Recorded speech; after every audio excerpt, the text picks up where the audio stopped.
Hello dear friends, मैं हूं ब्रह्मदेव सिंह। आपका मेरे यूट्यूब चैनल में स्वागत है। आज मैं आप लोगों से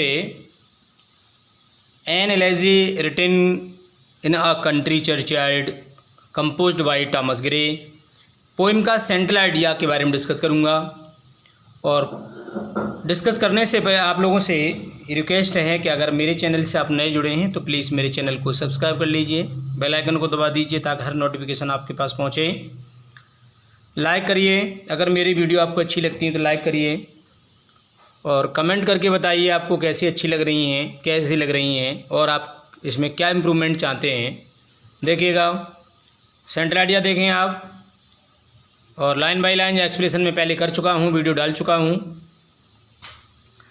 the poet is very sad on the death of his village people. देखिए, रियली बात है, उसका मित्र है, उसकी डेथ हो जाती है, तो उसकी डेथ पर ये पोइम लिखी गई है। वास्तव में कवि बहुत ही दुखी है ना, लोगों की, जो लोग दफन हो गए हैं उनकी, गांव के लोगों की मौत पर बहुत दुखी है। Where he sitting on a church yard, जहाँ पर वह बैठा हुआ है एक चर्च में, तो एक कब्रिस्तान में, एक चर्च यार्ड में बैठा हुआ है। वहाँ पर उसके जो मित्र है, तो उसके मित्र का जो शव आता है तो उस पर वो बहुत दुख व्यक्त करता है। और वह फिर जनरलिस्टिक पीपल के ऊपर, अर्थात उन सारे समाज के गरीब लोगों के ऊपर वो सटायर करता है कि उनकी जो दशा बताता है कि किस प्रकार की दशा है। देखिएगा, दे हैड नो एम्बिशन, ये बेचारे गरीब लोग होते हैं, उनकी कोई एम्बिशन नहीं थी। Death is the last step of life, मौत ही वास्तव में अंतिम स्टेप होता है जीवन का। Lord Krishna also writes, Lord Krishna ने भी मौत के बारे में लिखा है। All have to die one day, सबको एक दिन मरना ही होगा। जिसने जन्म लिया है उसकी मौत निश्चित है। Grave is an eternal ending bed of the journey of our life, जो कब्र होती है वो शाश्वत हमारा बेड होता है, हमारी जो जीवन यात्रा होती है उसका अंतिम बेड होता है। जिस पर सबको लेटना ही होता है, इस पर सबको आराम फरमाना ही होता है। कोई आज तक नहीं बच पाया है, चाहे वो कोई राजा हो, चाहे वो कितना भी धनवान हो, कितना गरीब हो, अमीर हो, कैसा भी हो, सुंदर हो, कुरूप हो, स्वरूप हो, है ना, कैसा भी हो, लेकिन आज तक वो बच नहीं पाया है। सभी के कमज़ोर हो, बलवान हो, है ना, सबको उस बेड पर जरूर लेटना पड़ता है। So the poet warns us, इसलिए कभी हमें चेतावनी देता है, not to run after fame, name, money and power. इसलिए कहता है, फेम के पीछे, नेम के पीछे, धन के पीछे और बल के पीछे, अर्थात शक्ति के पीछे मत दौड़ो, वास्तविकता को पहचानो। कवि ने कहा है, अपनी रियलिटी को पहचान लीजिए।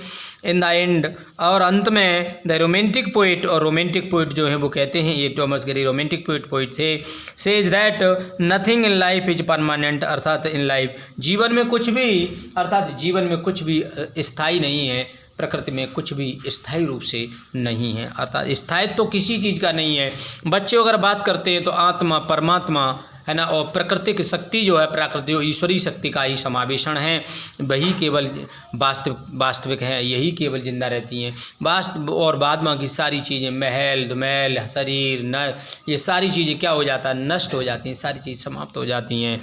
Death which is eternal comes to all, मौत जो वास्तव में शाश्वत है, सबके पास आती है। Without any kind of distinction, बिना किसी प्रकार के भेद के मौत सबके पास आती है। भैया, कोई जल्दी चला जाता है, कोई समय से चला जाता है, कोई जल्दी मर जाता है, कोई देरी से मरता है। कहने का मतलब जाना सबको है। हमने जन्म लिया है, मुझे भी मरना है, आपने जन्म लिया है, आपको भी मरना है, मतलब सबको। दुनिया में ऐसा कोई नहीं जिसने जन्म लिया है। कृष्ण भगवान ने यही तो कहा था कि जिसने जन्म लिया है उसको मौत निश्चित है।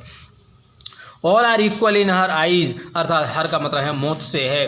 जीव उसकी आँखों में सब समान हैं। धनवान, अमीर, कुरूप, स्वरूप, जितने भी हैं, बलवान, कमज़ोर, जितने भी हैं, स्त्री, पुरुष, जो भी जीवात्मा, जितने भी जीव हैं इस दुनिया पर, कीड़े मकोड़े, पशु, इंसान, सब उनकी आंखों में, अर्थात मौत की आंखों में समान है। जब उसे लेना है, किसी का जीवन लेना है, जितना वक्त है तो वो वास्तव में ले ही जाती है, तो सब उसकी आंखों में इक्वल है, सब समान हैं।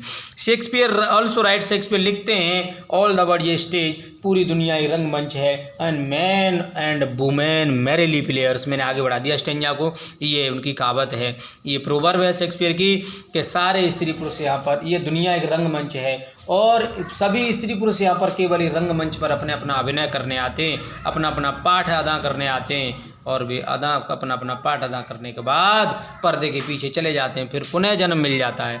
तो ये जो पोएम है ये बहुत बड़ी ज़बरदस्त फिलॉसफी है, बहुत अच्छी है, इम्पोर्टेंट भी है। बच्चों जिस तरह से मैं आपको बता रहा हूँ ऐसे ही आप करिएगा। Thank you, have a nice day.